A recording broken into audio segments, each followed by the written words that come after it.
Olá! Hoje vamos falar de Martin Bucer.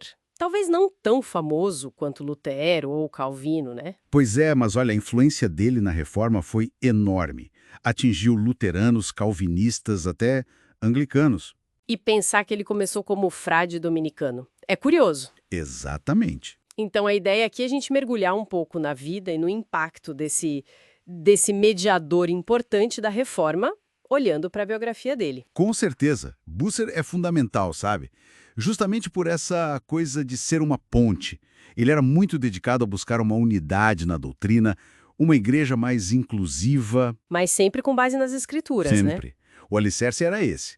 Num tempo de tanta divisão, era um esforço em tanto. Bom, ele nasceu lá em Sélestat, 1491, família de artesãos, entrou para os dominicanos em 1507, estudou em Heidelberg, bebeu do humanismo, Erasmo. Ah, mas o topo de virada, o que é fascinante mesmo, foi o encontro com Lutero, lá na disputa de Heidelberg, em 1518. Foi ali que tudo mudou para ele. Totalmente.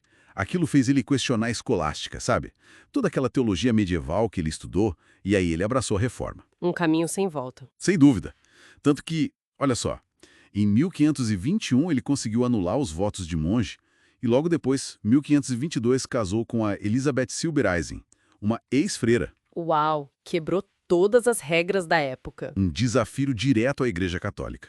E claro, isso teve consequências. Imagino, ele foi excomungado e teve que fugir, né? Foi para Estrasburgo em 1523. Isso. Estrasburgo era um centro, um refúgio para reformadores. Lá ele encontrou Zéu, o Capto, e não demorou para virar pastor em Santa Aurélia, uma voz ativa ali na reforma local. E ele não ficou só no discurso, pelo visto. De jeito nenhum. Bucer era muito prático, rejeitou a missa como sacrifício, por exemplo, e incentivou hinos em alemão. O Gründung Ursache, dele de 1524, é sobre isso. Para trazer o povo para perto, né? Exato. E defendia com força a justificação pela fé, aquela ideia central da reforma.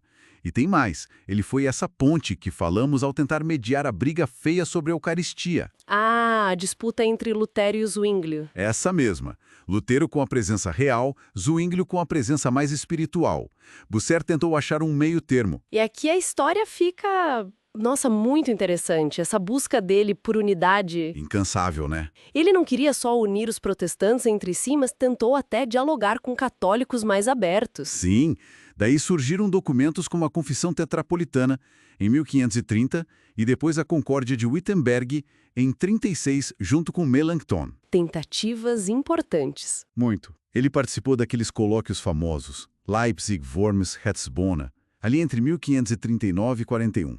A ideia era ambiciosa, uma igreja nacional alemã unificada. Mas por que não deu certo? Bom, as divergências eram muito profundas, né? Principalmente sobre a autoridade do Papa e a transubstanciação. Aquele ponto da transformação do pão e vinho. Era um obstáculo enorme. Entendo. E enquanto isso, em Estrasburgo? Lá ele ia consolidando a reforma e também combatendo movimentos que ele via como, digamos, radicais demais, como os anabatistas. Aqueles que defendiam o batismo só de adultos, certo? Exato. Bucer queria ordem e unidade na reforma. Mas aí veio a política. A guerra da Liga de Schmalkalden complicou tudo. Sim, a derrota dos protestantes enfraqueceu a posição deles.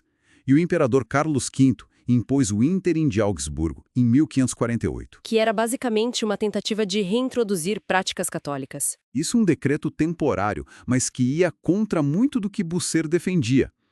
Ele resistiu, mas a cidade de Estrasburgo acabou cedendo. E para ele? Exílio. De novo, em 1549. Foi. Mas esse exílio abriu outra porta, a Inglaterra. Ah, o convite do Thomas Cranmer. Exatamente. O arcebispo de Cambridge o chamou. E Bucer virou professor régio de teologia em Cambridge. Mesmo no fim da vida, ele continuou influente? Muito. A passagem foi curta, mas deixou marca. Ele deu pitaco na revisão do livro de oração comum de 1552, sabe? Tentando simplificar a liturgia. E ainda escreveu o De Regno Christi para o rei Eduardo VI. Sim, um tratado que não era só sobre igreja, mas também sobre sociedade. Falava de ajudar os pobres, viu o casamento como um contrato social. Ideias bem avançadas mesmo. Pena que ele morreu logo depois, em 1551, lá em Cambridge. É verdade. E ainda teve aquela reviravolta triste depois da morte. Foi condenado como herege pela rainha Maria I, a católica. Isso. Mas depois a rainha Isabel I reabilitou a memória dele, uma montanha-russa póstuma. Então, pensando em tudo isso, qual o legado que fica? Olha, eu diria que Busser nos deixa a imagem de um teólogo muito pastoral, muito prático. Ele não fundou a igreja busseriana, né? Não mesmo. Mas esse esforço dele pela unidade, sempre com a Bíblia na mão, esse papel de mediador, isso moldou o luteranismo, o calvinismo, o anglicanismo, deixou marcas profundas, mesmo que discretas. É uma figura realmente chave. Reformador, mediador, teólogo, atuou em muitas frentes. Sem dúvida. E isso, sabe, levanta uma questão importante para nós hoje, eu acho. Qual? Pensando nessa dedicação toda do Busser ao diálogo, à unidade, mesmo com divisões que pareciam intransponíveis, como será que essa postura, essa busca incansável por pontes, poderia inspirar a gente hoje, para lidar com as nossas divisões, sejam teológicas, políticas, sociais? Fica aí a reflexão.